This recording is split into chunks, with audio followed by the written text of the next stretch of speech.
What's your story? What's up, my friends? Jason Woodland back again with Always the Journey TV, representing episode number 66. So, of course, out here rocking and rolling like normal, talking to all kinds of amazing people out here in the community. But I sincerely appreciate you dedicating your time to learning about all these people and listening to our show. And I would love to remind you to please throw us a thumbs up if you enjoy the content, which I know you do. And also subscribe to the channel. It would be greatly appreciated.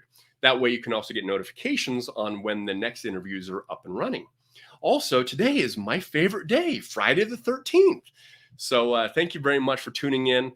Today, I'm extremely excited about introducing you to someone new that you haven't seen before on my show, obviously. But first of all, why Always the Journey TV? Always the Journey is all about spotlighting people out here in the community and learn about their inspirations and their passions behind their businesses, their jobs, their music, their art, their side hustles, really everything in between, like I say. So today I'm ultra excited about introducing to you my friend Jennifer Yeo. Jennifer Yeo is the principal broker and owner of Presidio Real Estate, established all the way back in 2011. She has been a licensed agent and for actually 18 years. So yeah, she's been around the block playing the real estate game for quite some time. Extremely well versed. She's also served in a plethora of leadership roles in her industry, including board positions and Women's Council of Realtors president and governor. Over the last several years, she has grown the largest independent brokerage in Utah with 14 locations and over 475 agents. Jennifer's company has the motto of raising the bar on realtors. Jen stands out in her industry because she draws people to her sheer force of her personality. She is personally a top producing agent, regularly given great opportunities to come in on large developments while mentoring and developing many other up-and-coming agents. At one point, a colleague interviewed all of Jen's agents and asked them why they chose Presidio. And without exception, every single one of them said that they came to Presidio because they wanted to work with Jen. That really says a ton. Her ideas are exciting. Her attitude is impactful. And her work ethic is second to none. Plus, her overall demeanor and her zest for life is phenomenal. Jennifer is married to Darin Birschbach, who is also known as Sweet Darin by Tony Reese. I always find that to be great. Although they have no children, together they have fostered over 100 dogs and helped them get their forever homes. Ladies and gentlemen, please allow me to introduce Jennifer Yeo. What's happening? Hi, Jason. How are you? I'm doing unbelievable. What's going on? I'm so excited to be here today. Thank you. I'm excited for you to be here as well. And I appreciate your enthusiasm to be on the show as well. That's always makes things so much more fun. Heck yeah, I'm honored. Nice. So obviously, there's a lot of things that I'd like to cover so we can learn more about who Jennifer is. Where did you grow up, first of all? You know, I grew up in Southern California, Orange County, Irvine area, and moved out to Utah right before my high school years.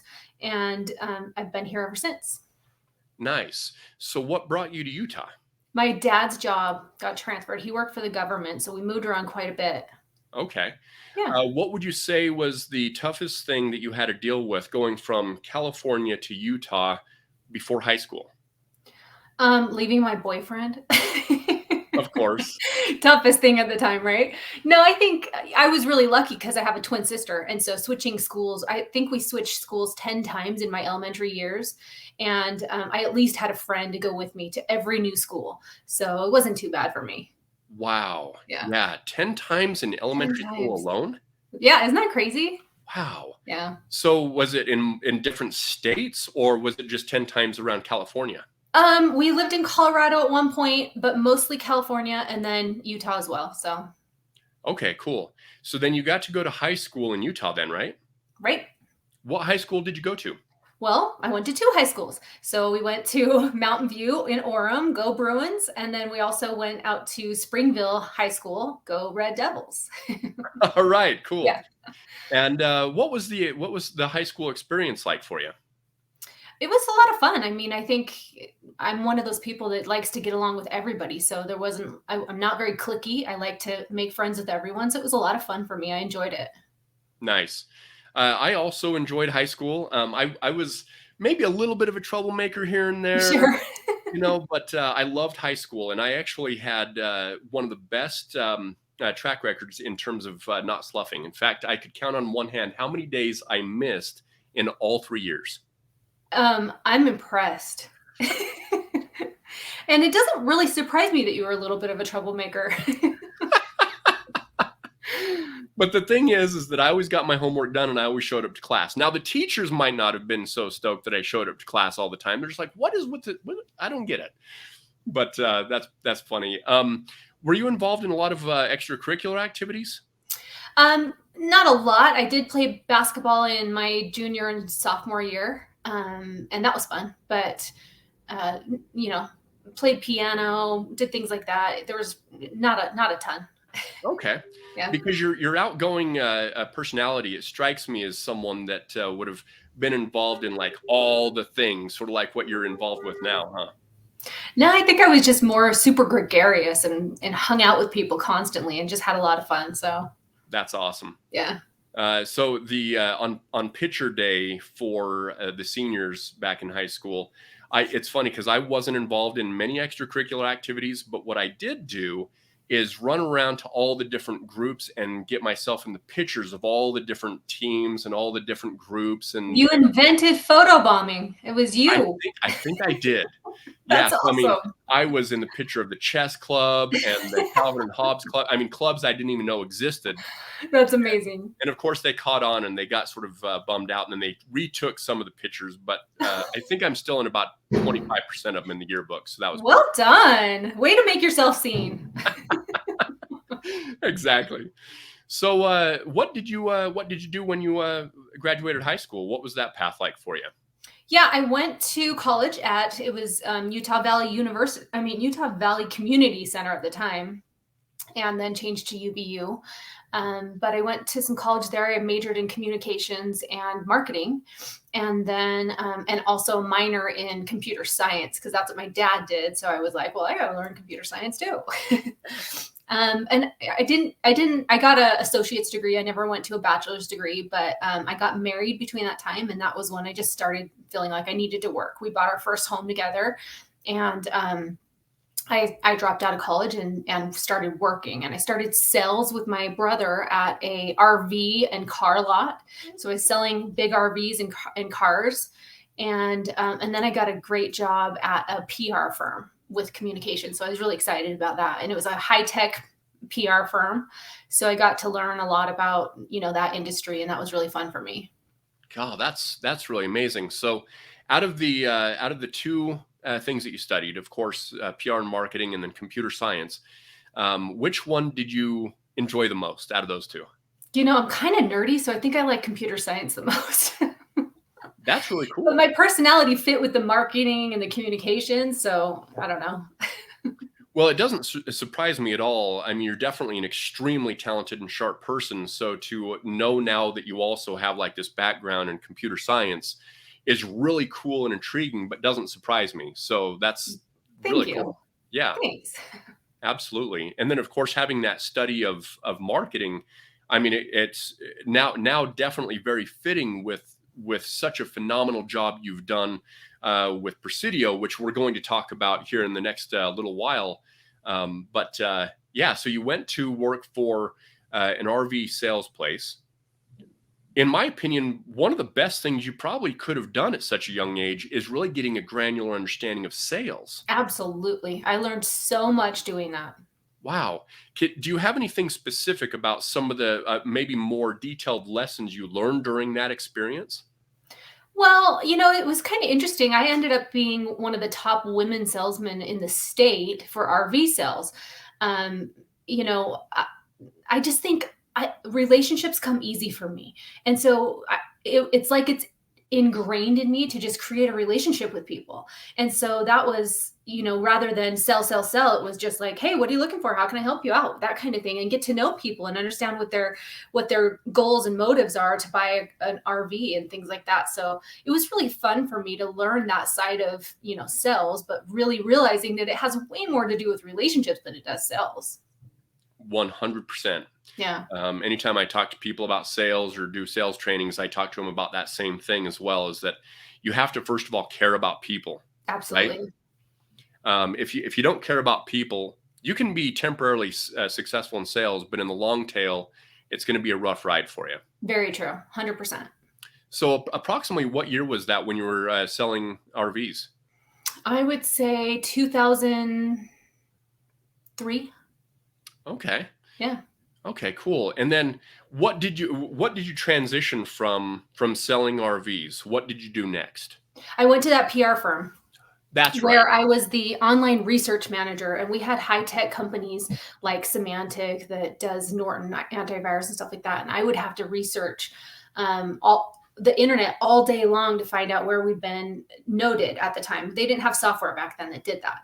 So I would, create reports at the end of the day. Hey, we've been talked about in this article and this is this, and submit it to my boss every day.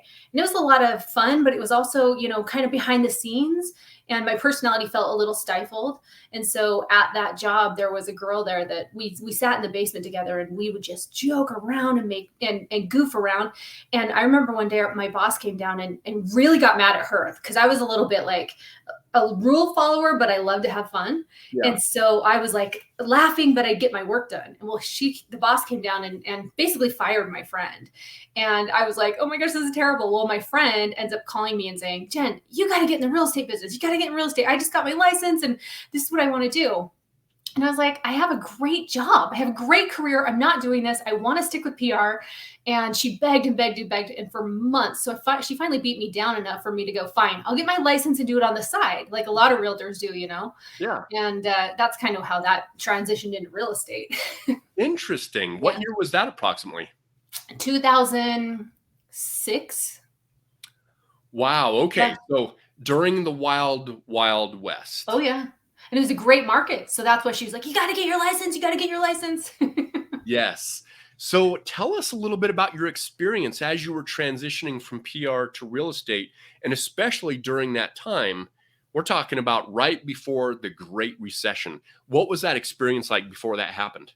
Well, it was interesting because, like I said, I was starting to do it on the side.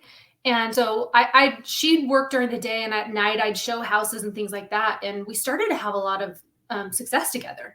And I was like, this is so fun. It brought me back to that sales background I had, and it brought me back to relationships with people rather than sitting behind a computer all day. And so I just learned to love it and realized, oh my gosh, this is my calling. And so we did 5 or 6 deals together. And she says, oh, by the way, I'm pregnant with my 5th child, and I'm going to be a stay-at-home mom. I'm out. And I was like, you gotta be kidding me. I'm not a quitter. I'm not getting out of this. So from there, I was on my own solo until today. Wow, amazing. So can you give us a little bit of a snapshot of what your experience was like being a realtor that had already been now in the business for a couple of years, and then the transition of the economy takes place in 7 and 8? What was that like for you in your practice? Yeah, absolutely.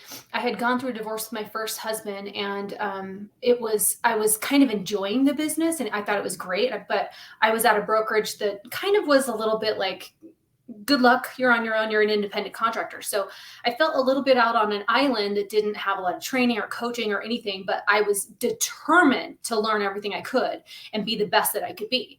So I was kind of learning on my own, and things were going really good. And then all of a sudden, the market just started just like a quick halt. And I was single at the time, and I was really grateful that I was, because I watched a lot of my colleagues get out of the business because they couldn't afford being in the business. It's kind of crazy. They had families and little kids, and they just had to go get another job. And that kind of is what inspired me to think outside the box of, there's got to be something better than this. And so, because at the time I was at a split brokerage, and I remember in 2008, I paid my brokerage like $40,000 that year. And I remember I was renting a room from a girlfriend. And so I had very little bills, but at the same time, it was like, $40,000. Oh my gosh, So that's when I thought, well, there's no better time to start a business than now, when things are just hitting rock bottom. And that's kind of when I transitioned into looking at that. Right. So did you have any mentors or anybody that sort of showed you the ropes on, hey, here's how you now transition from being an agent a broker and to own your own brokerage? Like, what did that path look like? Did you have to do a lot of study? Like, what did that look like exactly? You know what, Jason? I had zero mentors. What I did have at the time was I was working with a builder. Super sad because as he went through the downturn, we had this subdivision in Mapleton and he lost everything on these high-end homes. But he believed in me. I was an agent for him, and he said, "Hey Jen, why don't you get your broker's license and be my broker?" Before the crash actually hit, he said this, and I was like, be a broker. I had never thought of that, And he had met with my broker at the time, didn't really like him. He's like, "You just get your broker's license and become my broker." And there's something really special about somebody that believes in you, because it fuels you. You go, "Oh, well, if he thinks I can do it, maybe I can," right? Because there's things like that are just super unknown. Like I never even thought about being a broker. And so I gave it a shot, and we went through the downturn together. It was super hard and super tough, but it also taught me that to believe in myself too. And so I kind of decided, well, I'm not a quitter. No matter what comes my way, I just figure it out. So Yeah, I love hearing that. So then 2011 comes and you start up Presidio Real Estate. Is Yep. that correct? Yep. Okay. What? Where did you come up with that name? Like, what? Oh, When you were going through all the names you can name. By the way, I love the name. I think it's just so. It's a classy and strong name. oh, good. Well, let me tell you a story about that. Please. The funny thing is creating a business alone is actually pretty difficult. There's a lot to do, filing, your LLC and all of the back end legal stuff that you have to do. That was really difficult. But I will tell you, the hardest thing I did was coming up with a name. And so I just couldn't land on anything. It was so difficult to find something. And I went to lunch with some lenders that I worked with at the time, and they were looking up words in the dictionary, and they found these Latin terms. Well, let's find the Latin term. And they found the word presidio, and the meaning in Latin meant protected fortress. And I just remember in that moment going, "That's it. That's the name, Protected Fortress. I love it." For a real estate company, there's nothing that could be better. So I started the business with Presidio, and I remember about 4 years in, I hired a Hispanic realtor, and she came in and she said, "The Presidio in Spanish means prison, right?" And I laughed so hard, and I said, "We're going with the Latin term the rest of our lives." Wow. I know. I thought that was really funny. Yeah, that's hilarious. Did you almost land on something else? Like, is there a behind the scenes of a name that you almost went with? Nope. I really was a blank slate until they said that word. And I was like, "Oh, I like that. Let's go with that." That's cool. It's sort of like watching documentaries that they make about the behind the scenes on movies and the different actors they reached out to.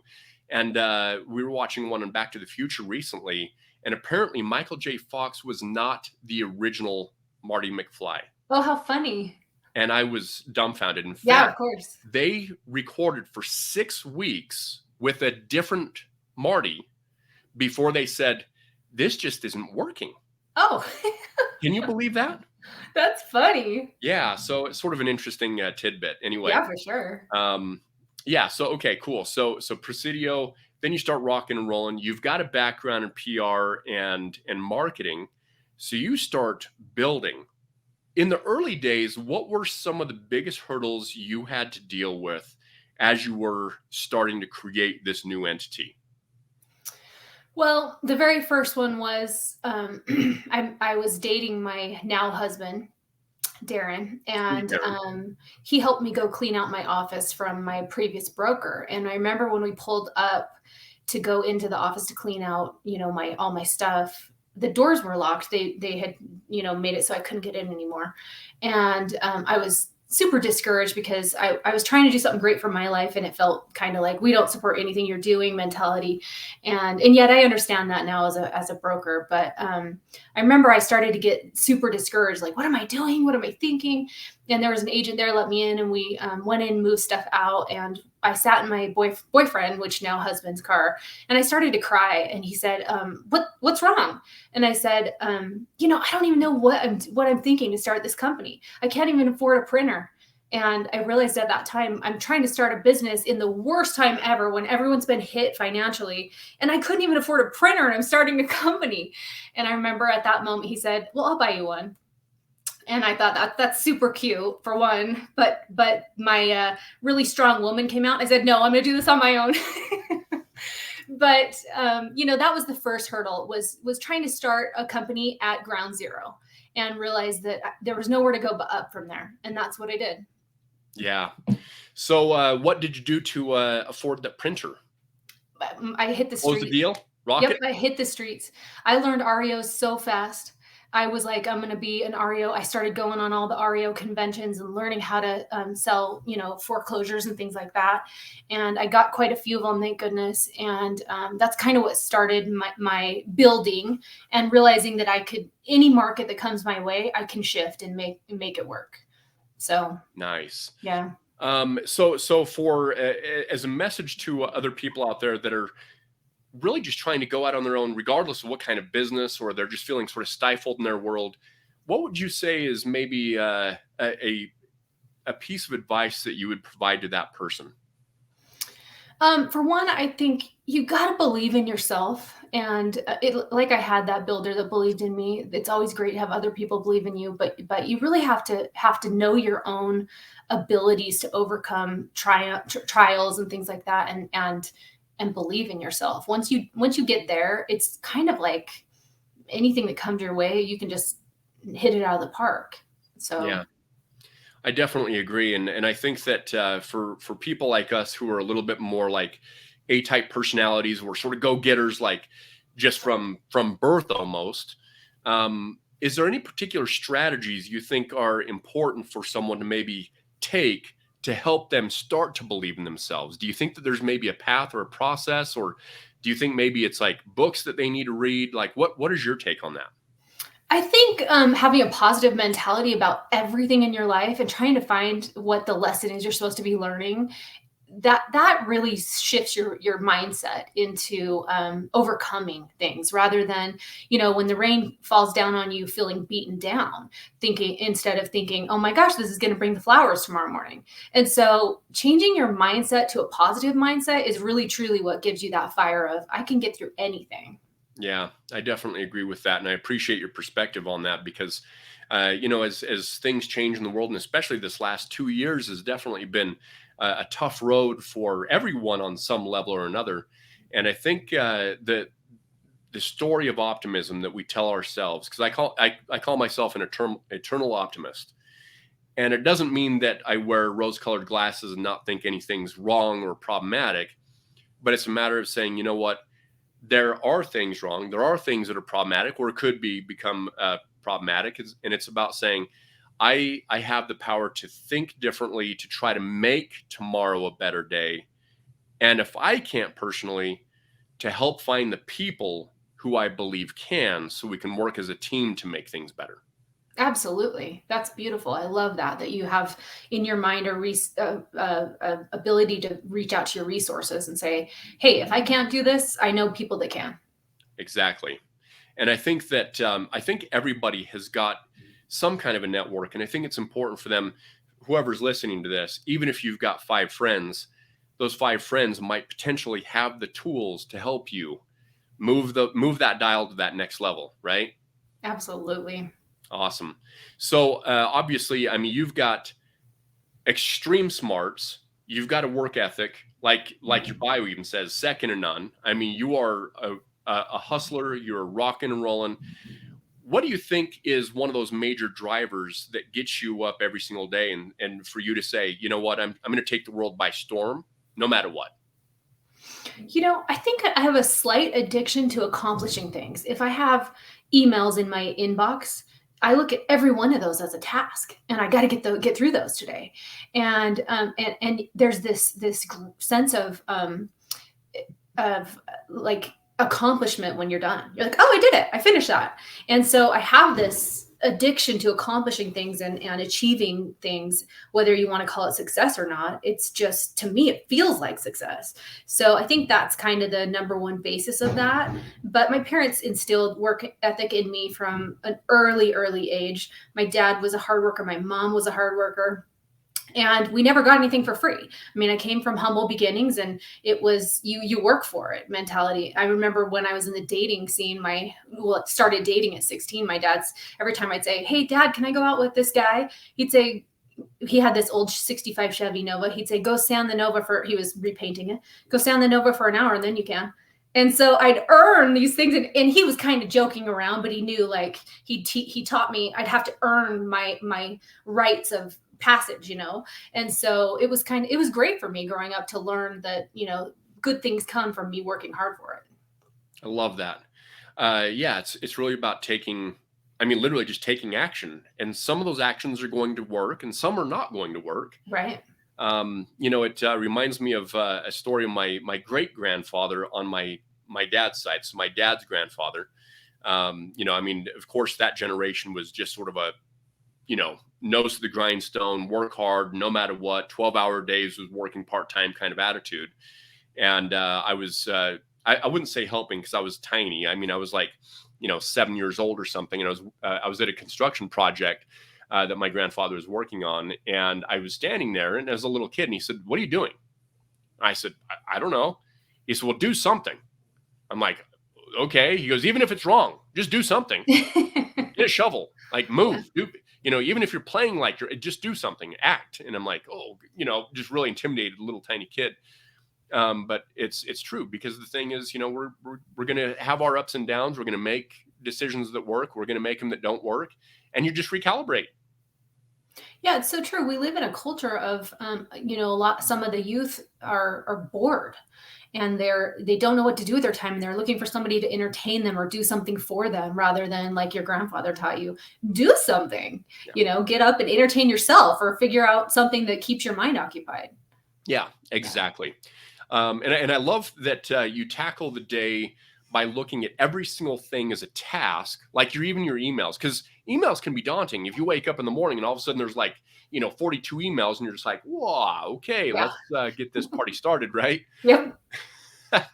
So I really appreciate where you're coming from, and even that gives me a little bit of insight from my life on how to sort of tackle other things as well. So I appreciate your thoughts there. Sure. So let's talk a little bit more about Presidio. You've got a lot of agents working under the banner of Presidio. That is amazing. Yeah. And the real word there is we have a lot of great agents. Our motto is raising the bar, and man, we attract the best of the best in the industry. So I'm so grateful to be working with, intelligent, highly ethical agents that work hard. I love that. Yeah. And from what I understand, you guys have got a support system. It's not just, yeah, come on board and fly the flag of Presidio, but you're just going to just sort of float away. And if you need anything, well, you're just sort of on your own. To me, from an outsider looking in, it almost has more of a feel of like, as much as I don't like to connect the word family to business, but it still has a family kind of feel to it. Yeah, we definitely have an incredible culture. A lot of what I learned being an agent at another brokerage is what helped me build the company the way I really wanted to. And so, like I had said earlier, feeling like I was on an island and not getting any support or anything like that, that inspired what we have now called a mentor program. And so every new agent, it's mandatory. You can't even be a Presidio unless you go through the mentor program. And I've had people show up and say, "Well, I'm not doing that." And they go to other brokerages. I'm fine with that. There's an 80% turnover in the first 2 years of you getting your license, because brokerages go, "Good luck. You're out on an island." They get out of the business within two years.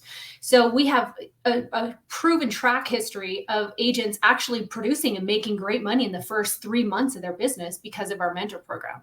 And then on top of that, we train 4 days a week, and we have a mastermind the 5th day. So we constantly have education and training and support and things like that. Because honestly, I feel like the general public looks at realtors, and it's sad, but they just look at us as yucky salesmen, right? And that's why here in Utah, we're already a DIY state. And so they kind of look at realtors and think, "Well, I don't really need a realtor. I could do that," right? And that's just disappointing. When we actually take 180 hours, I know that's not much, but 180 hours and a lot of continuing education to learn how to navigate legal documents. Yep. And so it's it was my goal to make sure that, again, we're raising the bar in this business. We're constantly educating our agents. We're constantly training them and supporting them and that type of thing. And it's, we have, last year we sold $1 billion and we were number 4 in the 3,500 brokerages in the state. We were number 4. And it just is proven because of our education and our support. You are freaking amazing. It's really cool. I love that. So what you're saying then is not only do they go through this early on mentoring program to make sure they get off on the right foot. Correct. But they can plug into training anytime throughout their career, so to speak. Absolutely. And I love it because I've got seasoned agents that know this business backwards and forwards, and yet they're on our classes. They come in and we teach really good classes. It's not just like the standard, okay, let's learn the real estate purchase contract today. It's like, I did a game show the other day that was called There's a Form for That. And our agents love it because they learn, oh, I didn't know there was a form for that. Well, we're using Utah state approved forms. You need to know that these are out here. Big time. Yeah. And the thing is, to speak a little bit further on the for sale by owner thing, like, look, I get it. And you're right. Utah is definitely a big time DIY state. And I respect the fact that people try to do things on their own. But when you're talking about something that's worth hundreds of thousands of dollars and there's more legal hoop jumps than you can shake a stick at, unless you've got a huge track record of for sale by owner, it's nothing I would ever advise someone to do. To work with a professional realtor who knows the ropes and also knows how to play the game in a multitude of different types of economic switchbacks. Absolutely. It is really imperative to make sure you're doing things the right way so you also don't end up getting sued down the line. Well, and that's the key right there, Jason. Right now in this market, sellers just think, well, why would I need a realtor? I literally put a sign out and have it sold. Well, that's true. Most likely, right? But can you navigate the legal side of it? Can you navigate the paperwork? Do you understand what it means when you have multiple offers? Do you know how to handle all that? And so, realtors today, we have to learn each new market. This has been a huge learning experience for us to go, okay, how do we deal with multiple offers now? So, of course, we teach classes on it. Of course, we teach escalation clauses. We're teaching agents how to handle the situations in today's market.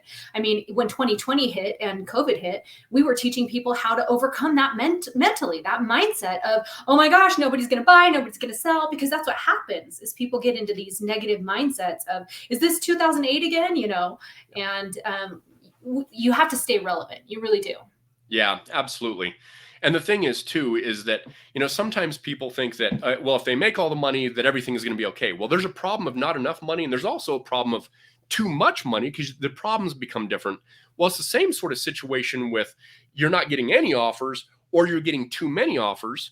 And so to have a professional real estate agent be able to navigate, hey, what happens if you get 20 offers on this one piece of property? Like, how do you navigate that? How do you choose the right thing? How do you make the professional choice there? So, having a realtor across the board is so phenomenally important.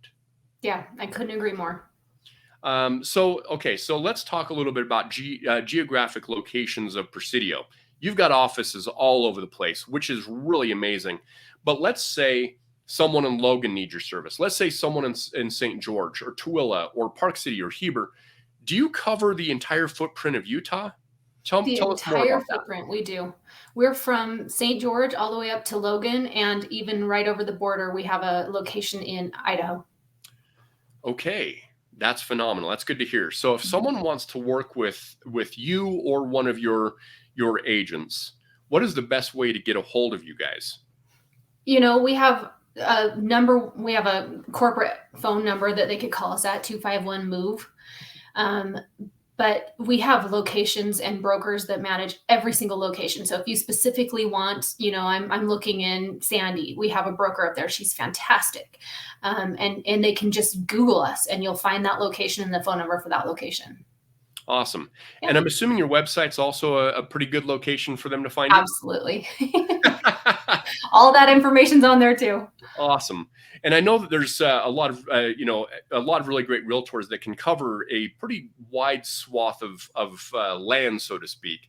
But it's also a good idea that if you're, let's say, in a geographic location like Park City or Logan or St. George, it's probably a good idea to work with someone that's maybe understands that market in a more granular form. Would you agree with that?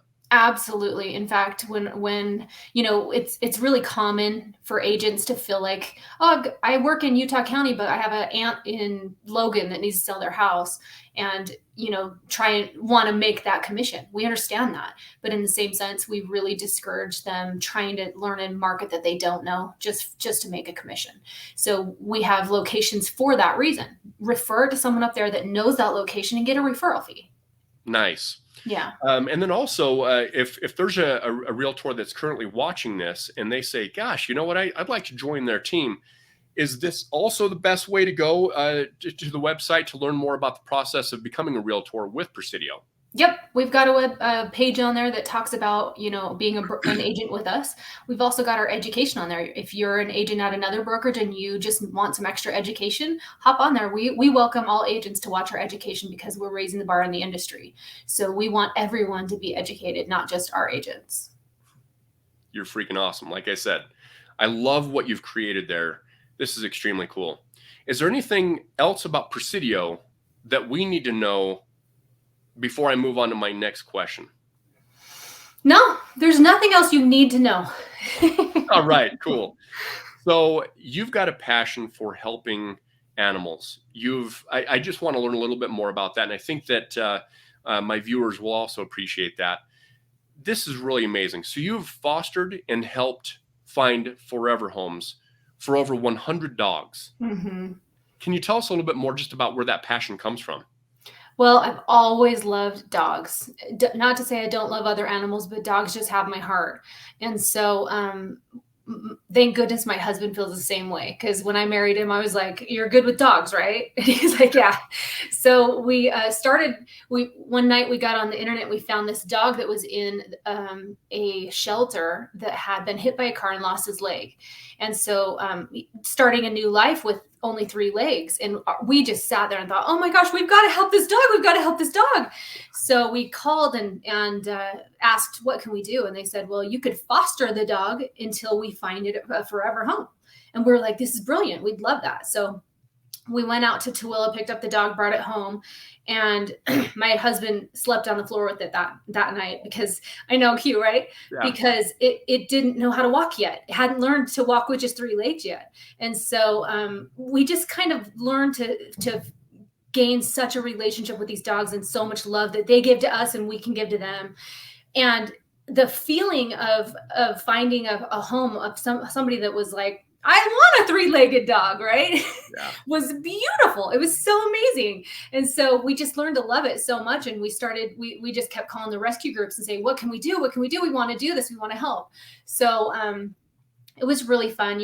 I remember multiple dogs. We'd cry every time they left, but we knew we were saving a life.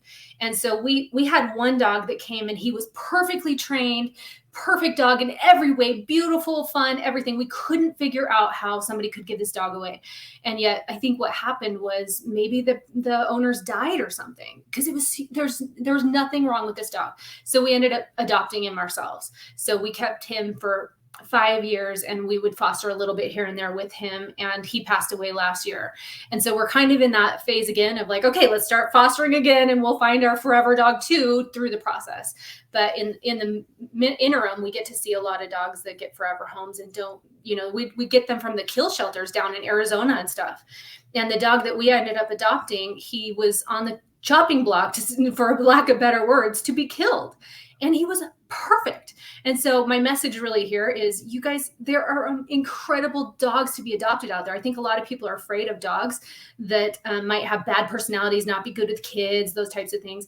And I will tell you, some of the best dogs we fostered were pit bulls, sweetest dogs ever. They just need a good owner. So, it's fun to learn all the breeds and have that fun in your home and something to entertain you outside of work. Oh, without a doubt.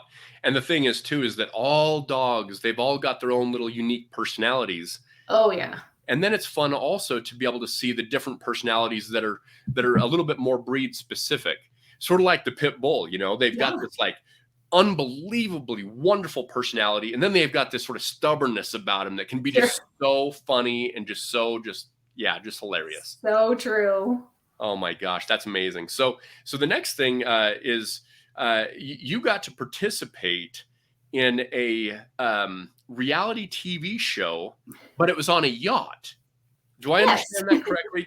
I want to learn a little bit more just about what that experience was and what show was that?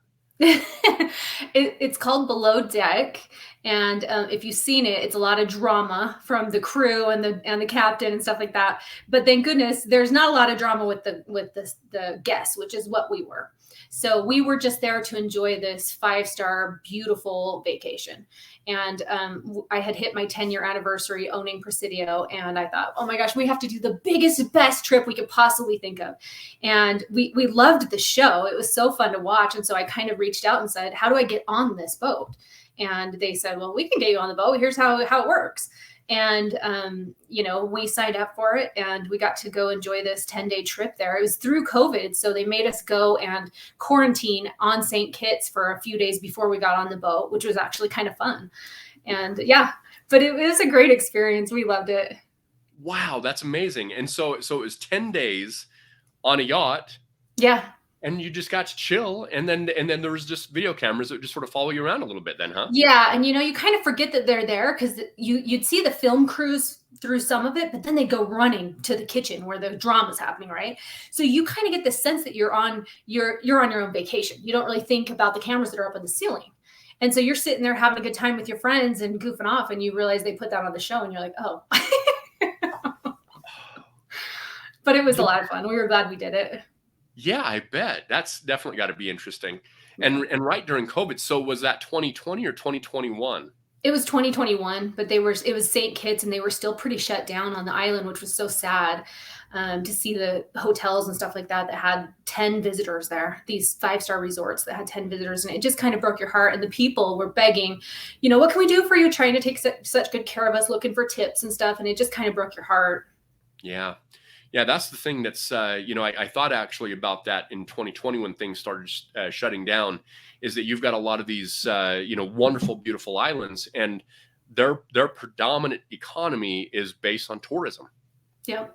So when the cruise ship shut down, everything, I mean, it's a huge deal. So, well, I'm glad that you got that opportunity. I mean, that sounds like a ball. It was a great time. We loved it. It was the best trip of our life. So. That is so cool. Yeah. So I'm going to now wrap things up with the final question of what is one of your favorite songs or favorite quotes, or you can share both. Well, I like a lot of music, but I will share my favorite quote. And that is, everything you've ever wanted is on the other side of fear. I love that. Yeah. I love it. So to maybe drill down a little bit, if you were driving down the freeway, perfect blue sky, 73 degrees in a convertible, what song do you envision yourself listening to at this moment in time? Probably, I don't know, probably some like Imogen Heap song. If you ever heard of Imogen Heap, I like her music. So probably one of those. That's awesome. Yeah. I know I forced that out of you a little bit, yeah. But I think music is such an important thing that sort of ties humanity together. And so I always try to really find the quotes, what speaks to our hearts, and what kind of music are we into? Like, what does that look like? So yeah, I like kind of poppy music and a good beat. I like upbeat things that make you happy and excited. And if you're in a convertible, you got to have that blasting. That's exactly what I'm saying. Yep. In fact, let's see, last summer we took my nieces to Las Vegas because they both graduated high school, and one of them graduated a year early. And, I hope that I'm still considered the cool uncle. But anyway, when we're cruising down the strip, I've got a huge sunroof. I mean, it's like easily you can stand 2, possibly even 3 people outside of it. Nice. And I turned up, I forgot the name of the song, of course, but it's like one of those like big time party songs. Yeah. We're right on the strip. The place is just busy as can be. And I told my nieces, I said, stand up outside of the out of the sunroof and scream to everybody on the side of the road, let's rock, party people. And they're just like, at first, like, really? Okay. And they did it. And of course, we just had a ball, and it's just a lot of fun to be a part of just music and excitement. So yeah, I'm with you. See, you are the cool uncle. That is cool. Thank you. I appreciate that. For sure. So is there anything else that we haven't touched on that you think is important that we bring up before we end this call today? No, I'm just grateful that I got to be on your podcast. This is really fun. You're doing great things with it, so it's fun to be a part of it. Thank you, Jennifer. I really appreciate that. And I think you're doing amazing work out there in the community. I just wanted to commend you for that. Thank you. I thank you for everything you're doing. I thank you for being such a phenomenally amazing and strong businesswoman out here. I think that you're definitely a role model for a ton of people. And I actually know that you're a role model for people that you don't even know, because I've had people, I do a lot of networking, and I love talking to businesses and learning about different businesses. And I've actually had people tell me about your brand and you as a person. So I just wanted to let you know that. Well, I hope they're saying good things, but thank you. That means a lot to me. They are definitely saying good things. So absolutely. All right, Jennifer. Well, I'm going to have you hang tight in the green room for a second while I wrap up the show, if that's all right with you. You bet. Thank you. All right, cool. Thank you as well. All right, take care. We'll talk to you in one sec. Okay. All right, there you go. Episode number 66 with Jennifer Yeo, principal broker and owner of Presidio Real Estate. To learn more, definitely check them out on Instagram as well as their website. But thank you very much again for tuning in to our show, Always the Journey TV. Please subscribe to the channel, whichever corner the button is in, and throw up a thumbs up if you enjoyed the content. If you have any questions, please also throw those down in the comments. If I have the answer, I'll definitely answer that for you. And if I don't, I know Jennifer will. Thank you very much for your time, and much love on this Friday the 13th. Take care.